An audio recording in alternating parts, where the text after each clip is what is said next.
El rey Felipe V, 4 años sometido al test de estrés.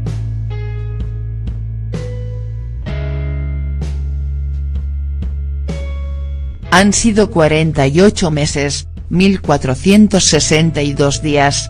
4 años en los que ha permanecido inalterable el telón de fondo anterior, aunque con tonos algo más grises y algunos claros.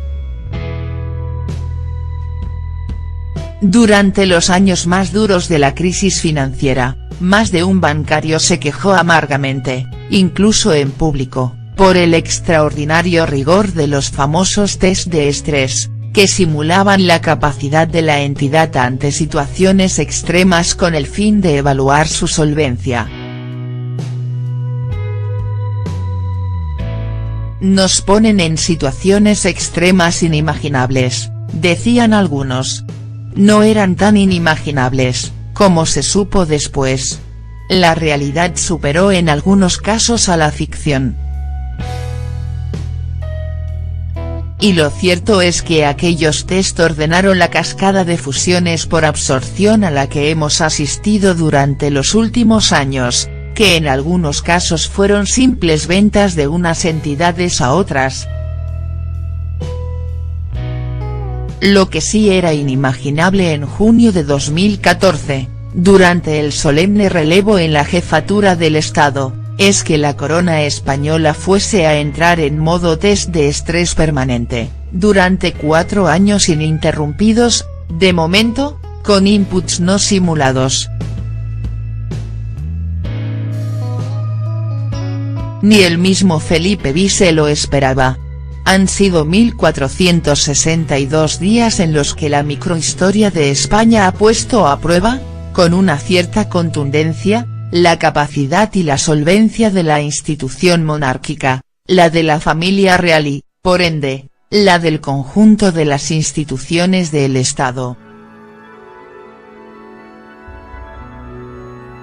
Aquel jueves 19 de junio de 2014. Con los ecos de Botsuana demasiado próximos y el caso Noos en plena ebullición, España ponía en marcha por primera vez el mecanismo constitucional de sucesión en su jefatura. Y en la opinión pública, en la que reinaba una prolongada desafección institucional, se abrían sendas hacia la esperanza, animadas también por los primeros indicadores que alumbraron la salida de la larga crisis económica. Decisiones ejemplarizantes. El rey Felipe madrugó a la hora de tomar decisiones.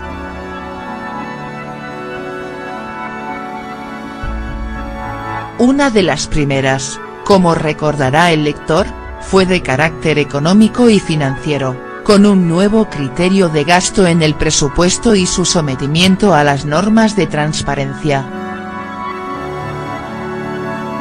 Y entre otras, la segunda gran decisión fue la retirada del título de duquesa de Palma a su hermana Cristina, y en consecuencia, a su consorte, lógicamente.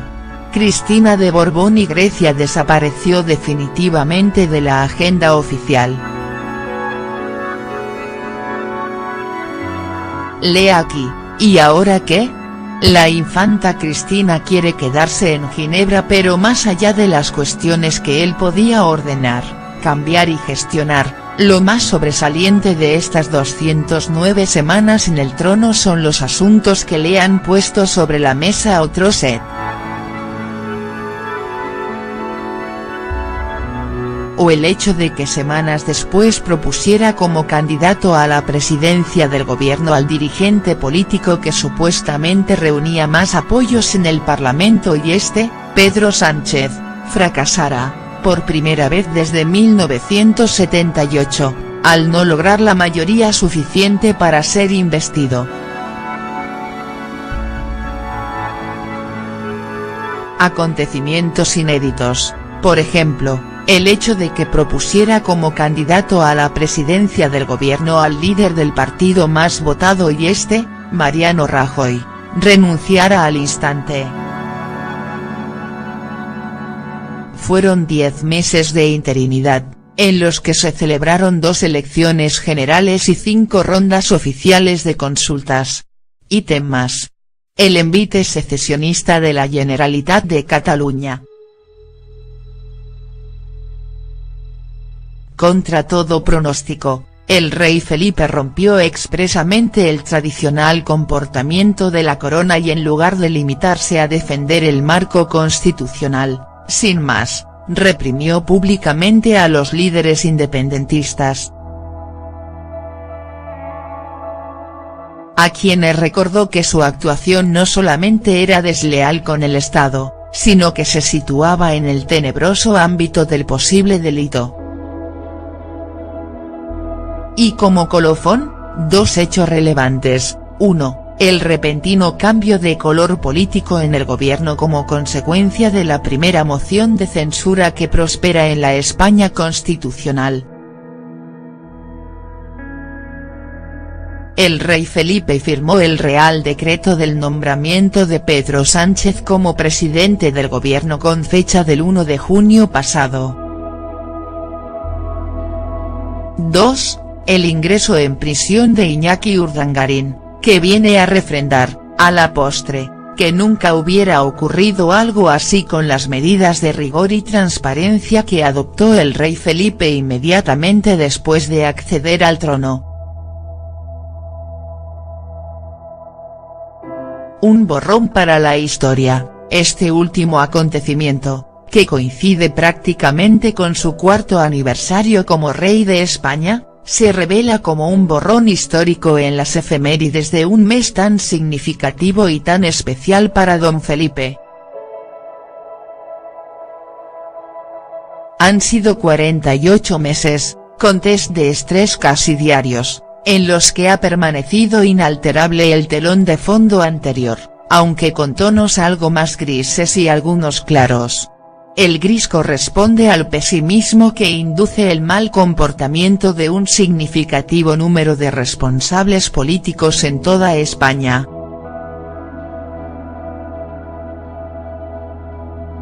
Y los claros, si cabe, a la evidencia de que las instituciones del Estado funcionan y han sabido defender el marco legal con una normalidad muy esperanzadora. Esta ha sido, sin duda, la actitud del rey. La institución monárquica ha funcionado en estos 4 años con normalidad. Ha sabido modificar su agenda cuando ha sido preciso, como lo demostró con los 2 aplazamientos de su viaje al Reino Unido. Y ha sabido mantener la agenda en momentos de cierta inquietud, más en los aledaños de la zarzuela que en su interior. De Navarra a la Casa Blanca el martes de la semana pasada, día 12, por ejemplo, mientras los medios daban cuenta de la ratificación de la condena a Urdangarín por parte del Tribunal Supremo, el rey asistía al capítulo de la Real y Militar Orden de San Hermenegildo, en San Lorenzo de El Escorial. Al día siguiente, hacía acto de presencia en Navarra en el marco del Congreso Internacional Arquitectura y Sociedad, mantenía un encuentro con el Colegio de Abogados y visitaba las instalaciones de una gran empresa, el Grupo Torres, líder en automatización de procesos industriales, con 7 centros de trabajo en todo el mundo, 805 empleados y unas ventas anuales de 170 millones de euros.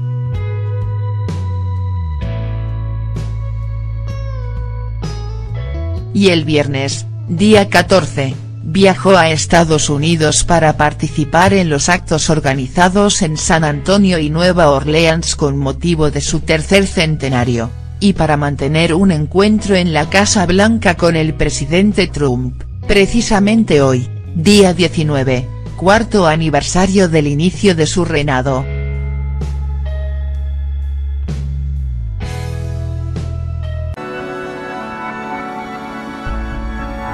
Una de las primeras, como recordará el lector, fue de carácter económico y financiero, con un nuevo criterio de gasto en el presupuesto y su sometimiento a las normas de transparencia.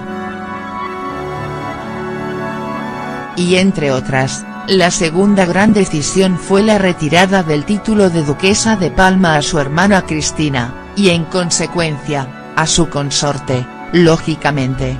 Cristina de Borbón y Grecia desapareció definitivamente de la agenda oficial. Lea aquí, ¿y ahora qué?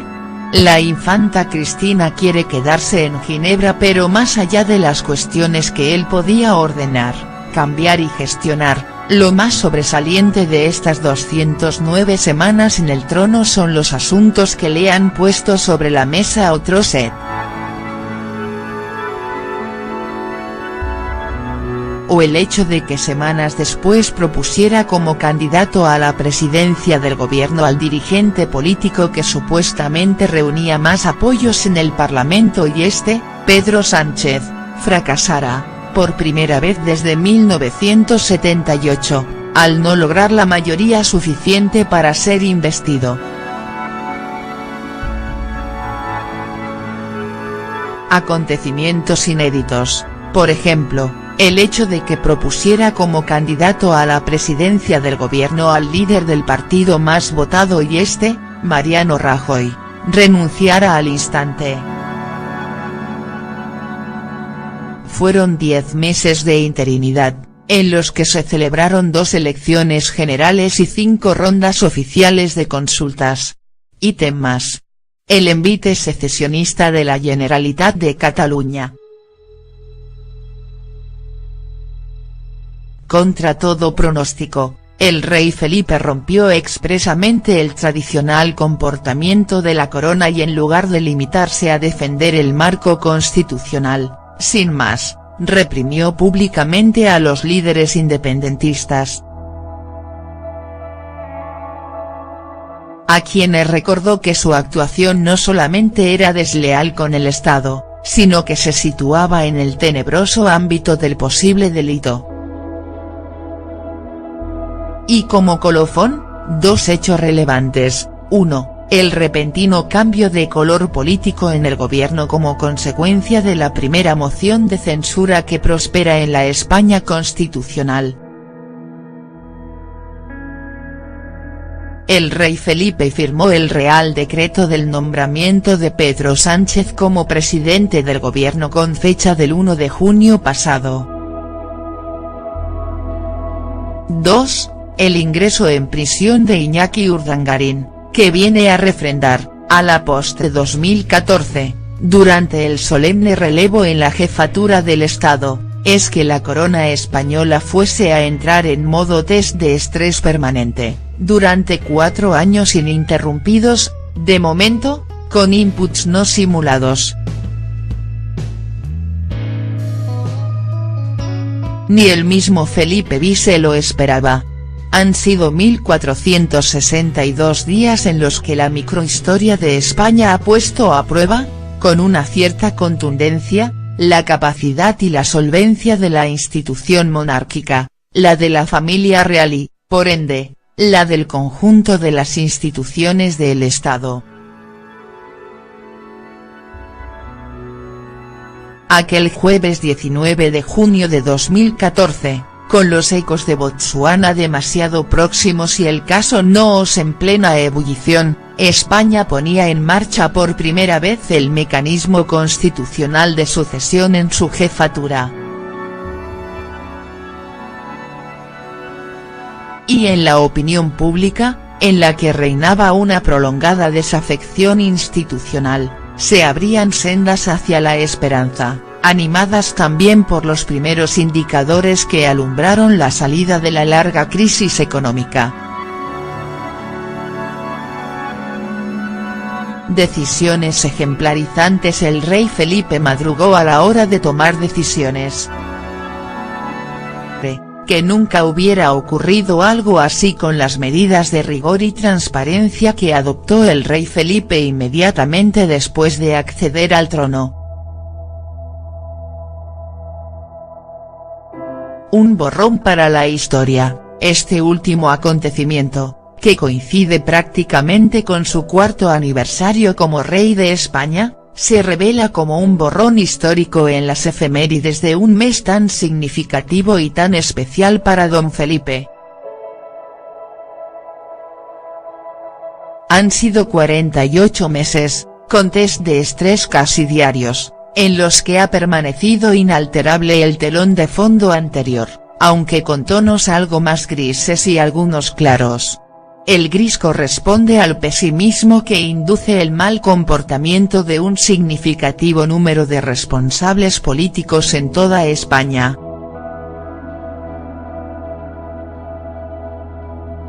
Y los claros, si cabe, a la evidencia de que las instituciones del Estado funcionan y han sabido defender el marco legal con una normalidad muy esperanzadora. Esta ha sido, sin duda, la actitud del rey. La institución monárquica ha funcionado en estos 4 años con normalidad. Ha sabido modificar su agenda cuando ha sido preciso, como lo demostró con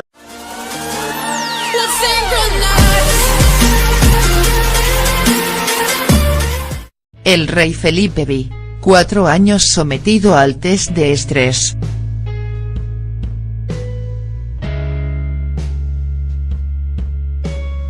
Han sido 48 meses, 1462 días. 4 años en los que ha permanecido inalterable el telón de fondo anterior, aunque con tonos algo más grises y algunos claros. Durante los años más duros de la crisis financiera, más de un bancario se quejó amargamente, incluso en público, por el extraordinario rigor de los famosos test de estrés, que simulaban la capacidad de la entidad ante situaciones extremas con el fin de evaluar su solvencia. Nos ponen en situaciones extremas inimaginables, decían algunos. No eran tan inimaginables, como se supo después. La realidad superó en algunos casos a la ficción.